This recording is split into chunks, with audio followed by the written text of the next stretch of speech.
പെണ്ണിൻ മനസ്സറിഞ്ഞ പൊന്നിൻ ശേഖരം 45 വർഷത്തെ സേവന പാരമ്പര്യവുമായി new mini gold and diamonds palace road Mattancherry 50% വരെ ഡിസ്കൗണ്ട് ഓഫറിൽ ഡയമണ്ട് ആഭരണങ്ങൾ ഗവൺമെന്റ് അംഗീകൃത സർട്ടിഫിക്കറ്റോടെ വെറും 2000 രൂപയിൽ തുടങ്ങുന്ന ഡയമണ്ട് മൂക്കുത്തികൾ വിവാഹത്തിനും മറ്റാഘോഷങ്ങൾക്കും സമ്മാനമായി നൽകാൻ ലൈറ്റ് വെയ്റ്റ് സ്വർണ്ണാഭരണങ്ങൾ മിതമായ നിരക്കിൽ ലഭ്യമാണ്. പണയത്തിലിരിക്കുന്ന സ്വർണ്ണാഭരണങ്ങൾ എടുത്ത് വിൽക്കുവാനും ഞങ്ങൾ നിങ്ങളെ സഹായിക്കുന്നു. പഴയ സ്വർണ്ണാഭരണങ്ങൾ വിൽക്കുമ്പോൾ മറ്റാരും നൽകാത്തത്ര ഉയർന്ന സ്വർണ്ണവില നൽകുന്നു. കൂടാതെ ഞങ്ങളുടെ മറ്റൊരു സ്ഥാപനമായ KVM ഫിനാൻസിൽ സ്വർണ്ണാഭരണങ്ങൾ വളരെ കുറഞ്ഞ പലിശ നിരക്കിൽ പണയം വയ്ക്കുമ്പോൾ കൂട്ടുപലിശയോ സർവീസ് ചാർജോ ഈടാക്കുന്നതല്ല.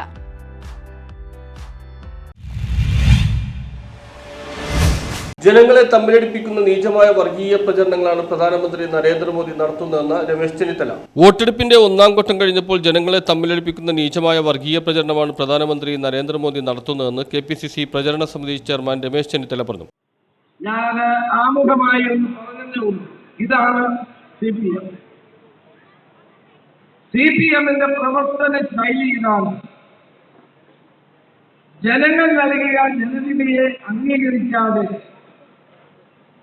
നുണകളും കള്ളങ്ങളും പറഞ്ഞ് കോടതിയെ തെറ്റിദ്ധരിപ്പിച്ച് ബാബുവിന്റെ നിയമസഭാ അംഗത്വം റദ്ദാക്കാമെന്ന കക്ഷികൾക്ക് കിട്ടിയ ശക്തമായ തിരിച്ചടിയാണ് ഹൈക്കോടതിയുടെ ഈ വിധി ന്യായം എന്ന് പറയാൻ ഞാൻ ആഗ്രഹിക്കുകയാണ്. ഈ പാർലമെന്റ് തെരഞ്ഞെടുപ്പ് ഇനി ഏതാനും മണിക്കൂറുകൾ മാത്രമാണ്. ഈ തെരഞ്ഞെടുപ്പിൽ വൻപിച്ച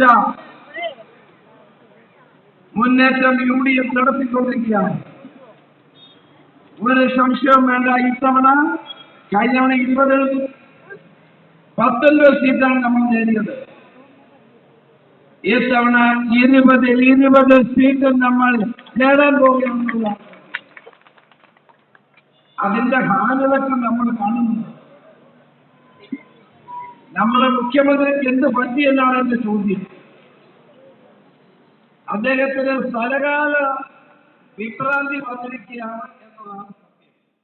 ഹൈബീഡിന്റെ തെരഞ്ഞെടുപ്പ് പ്രചരണവുമായി ബന്ധപ്പെട്ട് പള്ളുരുത്തി കച്ചേരിപ്പടിയിൽ UDF സംഘടിപ്പിച്ച സമ്മേളനം ഉദ്ഘാടനം ചെയ്ത് സംസാരിക്കുകയായിരുന്നു അദ്ദേഹം. തെരഞ്ഞെടുപ്പിന്റെ ആദ്യഘട്ടം കഴിഞ്ഞപ്പോൾ ഇന്ത്യ സഖ്യം മുന്നോട്ട് കുതിക്കുകയാണെന്ന് മോദിക്ക് മനസ്സിലായി. അതുകൊണ്ടാണ് വർഗീയ വിഷയവുമായി മോദി ഇറങ്ങിയിരിക്കുന്നതെന്നും അദ്ദേഹം പറഞ്ഞു. ഇതിന് ജനങ്ങൾ കനത്ത തിരിച്ചടി നൽകുമെന്നും അദ്ദേഹം കൂട്ടിച്ചേർത്തു. കേരളത്തിൽ CPMഉം BJPയും ഒത്തുകളിക്കുകയാണ്. രാഹുൽ ഗാന്ധിക്കെതിരെ പ്രധാനമന്ത്രി മോദി പറയുന്നതാണ് പിണറായി വിജയനും പറയുന്നത്. മുഖ്യമന്ത്രിയുടെ പ്രസ്താവനകൾ തയ്യാറാക്കുന്നത് BJPയുടെ ഓഫീസിലാണ്. സംസ്ഥാനത്തെ BJPയുടെ B ടീമായി CPM മാറുകയാണെന്നും അദ്ദേഹം ആരോപിച്ചു. DCC president Muhammad Shiyas, Thampi Subrahmanyam, NR Sreekumar, NP Muraleedharan, PK Jaleel, P Rajesh, VF Ernest, Abhilash Thoppil, Shiju Chittepally എന്നിവർ പ്രസംഗിച്ചു.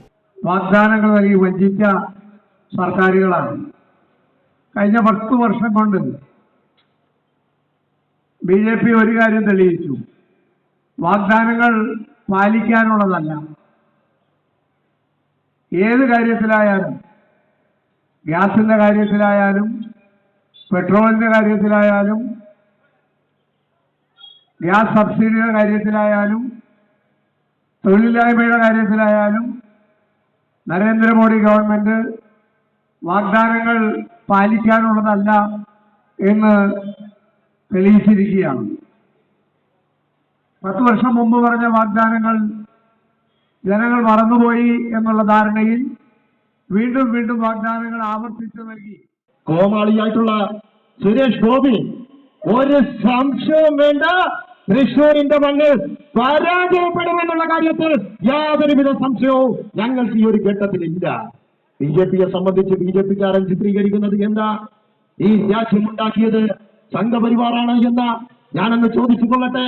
1947 ഓഗസ്റ്റ് 15 ഈ രാജ്യത്ത് സ്വാതന്ത്ര്യം ലഭിക്കുമ്പോ ആ സ്വാതന്ത്ര്യ സമരത്തിന്റെ തീച്ചൂളയിലേക്ക് പിടഞ്ഞു വീണ് മരിച്ച ഒരു RSSകാരന്റെ പേര് BJPയുടെ സംസ്ഥാന പ്രസിഡന്റിന് K സുരേന്ദ്രന് ഒന്ന് ചൂണ്ടിക്കാണിക്കുവാൻ തരുമോ?